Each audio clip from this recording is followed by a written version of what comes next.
Bom dia a todos, aqui é o Pai Leonardo Ogum, um canal falando de Umbanda. Uma pessoa me pediu para falar um pouco sobre os sete reinos dos Exus. Eu vou tentar explicar um pouco, até mesmo porque a Umbanda em si, ela não cultua os sete reinos. Os sete reinos eles são um culto mais voltado à Quimbanda. Nós sabemos que os Exus têm o seu ponto de força, cada Exu atua numa área, mas a Umbanda em si ela não costuma explicar esses reinos. Então isso é um assunto assim, um pouco complexo de se falar dentro da Umbanda. Mas os reinos de Exu são sete. Então, quando nós temos que atuar, nós temos que lembrar sempre assim: esses sete servem tanto para Exu quanto para Pombogira. Eles atuam sempre de forma conjunta, certo? Então, qual seria o primeiro reino? O primeiro reino é o reino das encruzilhadas. E esse reino, ele governa os caminhos, a passagem, fluxo de energia das encruzilhadas, das ruas. Nós temos muitas pombogiras que trabalham nas encruzilhadas, muitos Exus. Nós temos aí o Sete Encruzilhada, Tranca-Rua, Pombogira das Sete Encruzilhadas, Pombogira da Estrada, muitas vezes vai trabalhar também nas encruzas, entre outros tantos, né? Então esse seria o primeiro reino. Então ele vai trabalhar nessa parte de fluxo energético, os encruzamentos da vida, das ruas. E é um pouco. Essa é a forma de trabalho, é a energia que se trabalha nas encruzas. O outro seria o reino das matas, o segundo. O reino das matas é assim, é associado à força da natureza. Então é cura, mistérios ancestrais, caça. Ele é regido por entidades da mata fechada. Então nós temos ali Exu das Matas, Pantera Negra, Exu Cobra, Exu Sapo. Nós temos N entidades que vêm desse reino. E eles trabalham então cura, toda essa parte das ervas. E é algo que realmente funciona, tá? E nós temos que ter esse conhecimento. É o que eu falei para vocês. Eu não vou aprofundar muito porque isso não é Umbanda, tá? A Umbanda não tem essa forma de explicação. Mas eu vou tentar dar uma explanada sobre cada um deles. O outro é o Reino do Cruzeiro. O cruzeiro, ele governa pontos de cruzamento em forma de cruz. Então nós temos cruzeiro cemitério, nós temos algumas encruzilhadas em forma de cruz. Nós temos os cruzeiros na estrada, onde as pessoas morrem e eles colocam aqueles crucifixos simbolizando. E ele trabalha mais com a energia do mundo espiritual, encaminhamento de espírito, essa, essa falange. Um dos Exus mais conhecidos seria o Caveira, acho que muita gente conhece. Outra muito conhecida é a Rosa Caveira. Então são entidades que realmente atuam nessa área, né? Porque eles trabalham nos cruzeiros das almas. E o cruzado, toda essa parte de cruzeiro, tudo em cruz, é mais complexo de a gente lidar, porque a gente tem que pensar que cruzamento, nós temos vários tipos de cruzamento. Não é somente uma cruz, não é somente um crucifixo. E essa energia é uma energia muito pesada, certo? Então vamos lá. Outro reino nós temos as calungas, tanto a calunga pequena quanto a calunga grande. Qual que é a diferença? A calunga pequena é um cemitério. Cemitério que a gente vê aqui nas cidades, são vários cemitérios. E então ele representa espaço espiritual, são ritos de passagem, transformação. A calunga grande é o mar. E a calunga ela representa exatamente isso, o cemitério.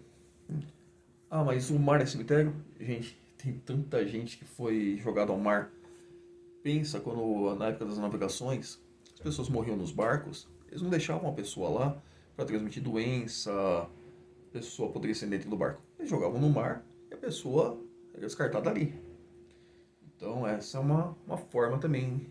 Por isso que o mar é considerado a Calunga Grande. E o mar também transforma muita coisa. Só que o mar ele está envolto em outros reinos, não somente o reino da Calunga. Mas logo a gente vai chegar nisso. E assim, mas então o cemitério ele vai trabalhar a transformação por quê? Porque é onde o seu corpo se decompõe, onde a energia se transforma, ela transmuta. Tá certo?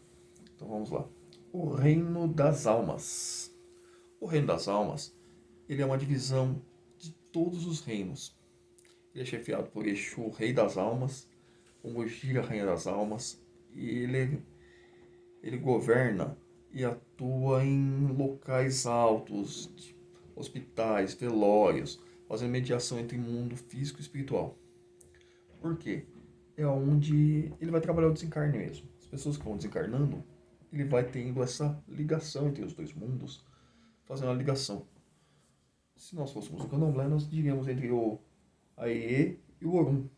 Para quem não sabe, o Aie é a terra, o Orum é o céu, como se diz em alguns locais, ou o reino dos orixás, tá? Então, essa ligação é feita pelo reino das almas. Não é tão simples, gente. A gente começa a pegar a fundo mesmo, tem muita coisa envolta por trás. Nós temos o reino da lira. O reino da lira já são... Como que eu vou explicar para vocês assim? Ligados à arte, à música, à boemia, prazeres da vida.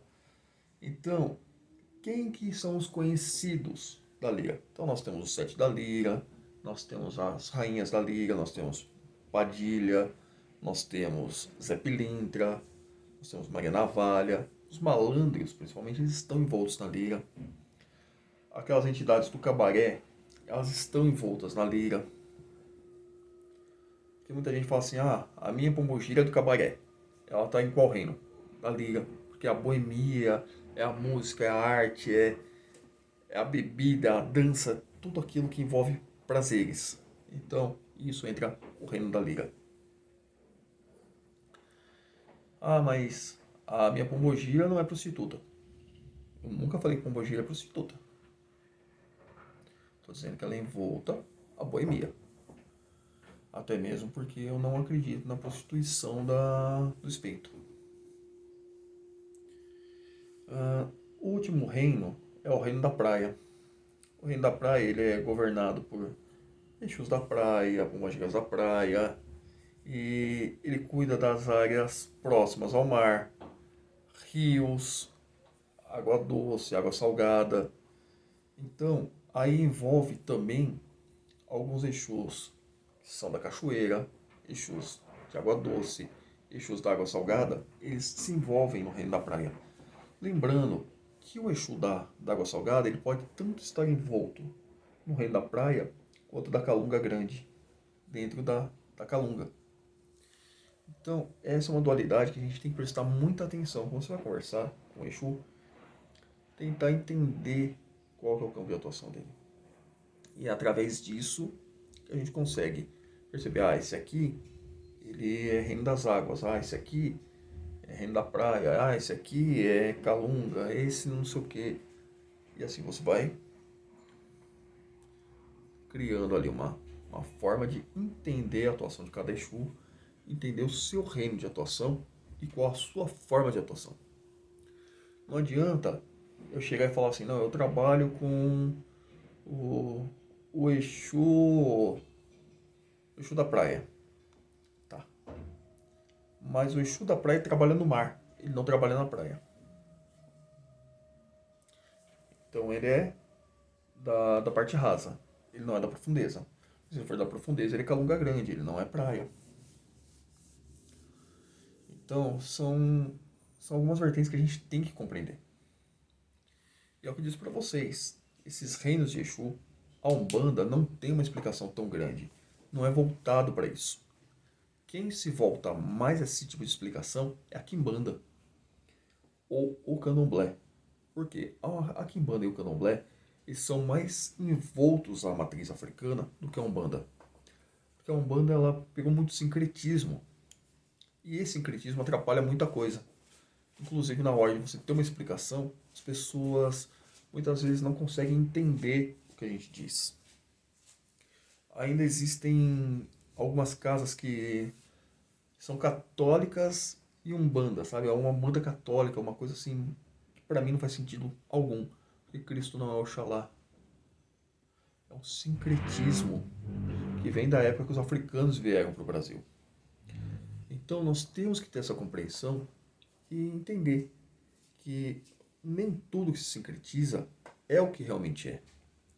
E dessa forma a gente consegue ter uma desenvoltura maior para conseguir trabalhar as energias e entender melhor a Umbanda. Ah, mas por que que a Quimbanda e o Candomblé explicam mais a matriz africana do que a Umbanda? Porque eles vêm de uma matriz maior africana. Quando os negros vieram da África, eles vieram do Voodoo, e aqui no Brasil eles praticaram a Quimbanda ou o Candomblé. O Candomblé foi criado aqui no Brasil. A Quimbanda foi criada aqui no Brasil. Tem esses negros que vieram da África. Só que quando chegou aqui, eles criaram.